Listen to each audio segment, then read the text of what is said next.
আসসালামু আলাইকুম। সবাইকে আমন্ত্রণ জানাচ্ছি এবি নিউজ প্রাইম সংবাদে। আপনাদের সঙ্গে আছি আমি সুমাইয়া মেঘলা। শুরুতেই জানিয়ে দেব সংবাদ শিরোনাম। পাসপোর্টে পুলিশ ভেরিফিকেশন বাতিল, প্রজ্ঞাপন জারি। পল্টনে জামায়াতের বিক্ষোভ সমাবেশ, সমর্থকদের উপচে পড়া ভিড়। শেখ হাসিনা সহ দোষীদের তদন্ত প্রায় শেষ, জানান চিফ প্রসিকিউটর। প্রয়োজনে র্যাব নতুন করে গঠন করা হবে, বলেন স্বরাষ্ট্র উপদেষ্টা। আন্দোলনে আইআইইউসি শিক্ষার্থীরা ১৩ দফা দাবি। মানুষ আবার ব্যাংকমুখী, টাকা ফিরছে ব্যাংকে। কানাডায় অবতরণের সময় উল্টে গেল বিমান, ১৯ জন আহত। চ্যাম্পিয়ন্স ট্রফির পর্দা উঠছে কাল, শুরু হচ্ছে নবম আসর। দর্শক, এতক্ষণ শুনছিলেন শিরোনাম, এখন বিস্তারিত। দেশের নাগরিকদের পাসপোর্ট প্রাপ্তির ক্ষেত্রে নানা ভোগান্তি দূর করতে পুলিশ ভেরিফিকেশন বাতিলের প্রজ্ঞাপন জারি করেছে স্বরাষ্ট্র মন্ত্রণালয়ের সুরক্ষা সেবা বিভাগ। মঙ্গলবার ১৮ ফেব্রুয়ারি সুরক্ষা সেবা বিভাগের অতিরিক্ত সচিব কাজী গোলাম তৌসিফ স্বাক্ষরিত একটি পরিপত্রে এই তথ্য প্রকাশ পায়। পরিপত্রে উল্লেখ করা হয়, নতুন পাসপোর্টের আবেদনের ক্ষেত্রে অনলাইনে যাচাইকৃত জাতীয় পরিচয়পত্রের তথ্যের ভিত্তিতে আবেদনকারীদের পুলিশ ভেরিফিকেশন ব্যতীত পাসপোর্ট প্রদান করা হবে। বিদেশে অবস্থানকারী বাংলাদেশি নাগরিক এবং অপ্রাপ্তবয়স্কদের জন্য নতুন পাসপোর্টের আবেদনের ক্ষেত্রে অনলাইনে যাচাইকৃত জন্ম নিবন্ধন সনদের তথ্যের ভিত্তিতে পুলিশ ভেরিফিকেশন ছাড়া পাসপোর্ট প্রদান করা হবে। জামাতে ইসলামের সহকারী সেক্রেটারি জেনারেল এটিএম আজহারুল ইসলামের অবিলম্বে মুক্তির দাবিতে বিক্ষোভ সমাবেশ করে জামাত। এই সমাবেশে পল্টন মোড়, বাইতুল মোকাররম, নাইটিঙ্গেল মোড়, কাকরাইল 0 পয়েন্ট এবং প্রেস ক্লাব এলাকা লোকারণ্যে পরিণত হয়েছে। সোমবার ১৮ ফেব্রুয়ারি বিকেল ৫টায় রাজধানীর পল্টন মোড়ে বিক্ষোভ সমাবেশের সূচনা হয়। বিশাল এই সমাবেশে প্রধান অতিথি হিসেবে উপস্থিত হয়েছেন দলটির আমির ডাক্তার শফিকুর রহমান। এর পাশাপাশি ঢাকা মহানগর এবং দক্ষিণ জামাতের কেন্দ্রীয় নেতৃবৃন্দ উপস্থিত ছিলেন। সমাবেশ শেষে জামাতে ইসলামের আমিরের নেতৃত্বে একটি বিক্ষোভ মিছিল অনুষ্ঠিত হয়। আমাদেরকে মেহরবানি করে কেউ নতুন করে আর চোখ রাঙাবেন না। এই সংগঠন কারো চোখ রাঙানোর পরোয়া করে না। ফ্যাসিবাদের ভাষায় কেউ কথা বলবেন না, কথা বলবেন রাজনীতিবিদের ভাষায়। আমরা ওয়েলকাম করব। আমরা বাংলাদেশের মাটিতে আর কোনো বৈষম্যকে বরদাস্ত করব না। শেখ হাসিনা সহ বেশ কিছু আসামির মানবতা বিরোধী অপরাধের তদন্ত কাজ শেষের দিকে বলে জানিয়েছেন আন্তর্জাতিক অপরাধ ট্রাইব্যুনালের চিফ প্রসিকিউটর তাজুল ইসলাম। তিনি জানান, শেখ হাসিনা সহ বিভিন্ন আসামির মানবতা বিরোধী অপরাধের তদন্ত প্রায় সম্পন্ন। এই তদন্তের সঙ্গে নতুন করে জাতিসংঘের দেয়া প্রতিবেদন যুক্ত করে দাখিল করা হবে। মঙ্গলবার ১৮ ফেব্রুয়ারি আন্তর্জাতিক অপরাধ ট্রাইব্যুনালের চেয়ারম্যান বিচারপতি মোহাম্মদ গোলাম মুর্তুজা মজুমদারের নেতৃত্বে ৩ সদস্যের ট্রাইব্যুনাল আগামী ২০ এপ্রিলের মধ্যে তদন্ত শেষ করার নির্দেশ দিলে তিনি কথা বলেন। শেখ হাসিনার মামলায় আমরা তদন্ত কর্মকর্তার যে রিপোর্ট সেটার বরাত দিয়ে জানিয়েছি যে এই তদন্ত কাজ অলমোস্ট শেষের দিকে আছে। জাতিসংঘ গত জুলাই আগস্টে বাংলাদেশে সংগঠিত যে মানবতা বিরোধী অপরাধ সেটার ব্যাপারে বিস্তারিত তদন্তপূর্বক তারা একটা রিপোর্ট প্রকাশ করেছেন। আমরা সেই রিপোর্টটার কপি পেয়েছি এবং সেই রিপোর্টে খুব সুস্পষ্টভাবে তারা বলেছেন যে বাংলাদেশে জুলাই আগস্টে যে আক্রমণটা হয়েছে, যে মানবতা বিরোধী অপরাধটা হয়েছে, সেটা ছিল ওয়াইড স্প্রেড এবং সিস্টেম্যাটিক। দরকার হলে র্যাপিড অ্যাকশন ব্যাটালিয়ন র্যাব নতুন করে গঠন করা হবে বলে জানিয়েছেন স্বরাষ্ট্র উপদেষ্টা লেফটেন্যান্ট জেনারেল মোহাম্মদ জাহাঙ্গীর আলম চৌধুরী, অবসরপ্রাপ্ত। উপদেষ্টা বলেন, র্যাব নিয়ে আলোচনা করা হয়েছে এবং এটির জন্য একটি প্রস্তাব পাঠানো হয়েছে। একটি নামের বিষয়ে এবং আগামী সভায় এ নিয়ে চিন্তা ভাবনা করতে হবে।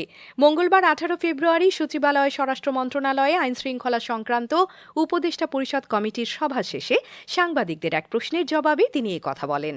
আমরা একটা প্রপোজাল পাঠিয়েছি, মানে একটা আইডিয়া দেওয়া হয়েছে, একটা নাম এবং ড্রেসের ক্ষেত্রে আমরা আগামী সবাই, যেহেতু সবাই এটা নিয়ে একটু চিন্তা ভাবনা করতে হবে, তারপরে জানাবো। ক্লাসরুম সংকট, পরিবহন এবং ক্যাফেটেরিয়ার সমস্যার সমাধান এবং জুলাই বিপ্লব চলাকালীন হামলায় অংশ নেওয়া ছাত্রদের বিচার সহ মোট ১৩ দফা দাবি জানিয়েছেন চট্টগ্রামের আন্তর্জাতিক ইসলামী বিশ্ববিদ্যালয়ের শিক্ষার্থীরা জানান, জুলাই বিপ্লবের পর গত ১১ আগস্ট ক্যাম্পাস খোলার প্রথম দিনে নতুন প্রশাসনের কাছে তারা ১৩ দফা দাবি উপস্থাপন করেন, কিন্তু ৬ মাস অতিবাহিত হলেও একটি দাবিও পূরণ করা হয়নি।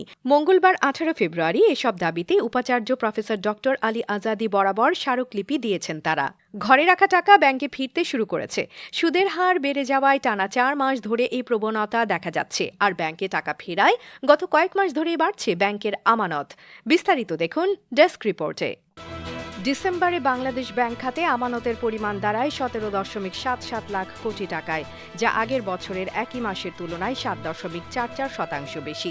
2023 সালের ডিসেম্বর শেষে ব্যাংক খাতে আমানত ছিল 16.54 লাখ কোটি টাকা।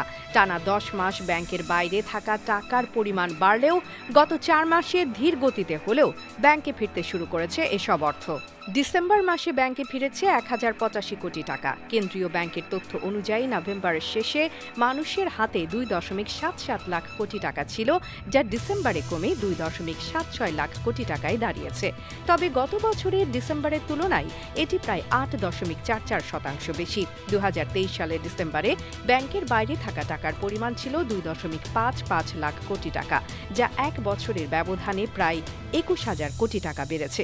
অর্থনীতিবিদরা বলছেন, ব্যাংকের বাইরে থাকা টাকার পরিমাণ বেড়ে গেলে সেটি অর্থনীতির জন্য ক্ষতিকর, কারণ ব্যাংকিং সিস্টেমের বাইরে থাকলে টাকার হাত বদল কমে যায়, যা মানি ক্রিয়েশন কমিয়ে দেয়। মিউচুয়াল ট্রাস্ট ব্যাংকের ব্যবস্থাপনা পরিচালক সতর্ক করেছেন যে ব্যাংক খাতে মানুষের আস্থা ফিরছে, যা সুশাসনের ফল। অবশ্য ক্রমাগত মূল্যস্ফীতির চাপে ব্যাংক খাতে আমানতের প্রবৃদ্ধি প্রত্যাশা মাফিক হচ্ছে না।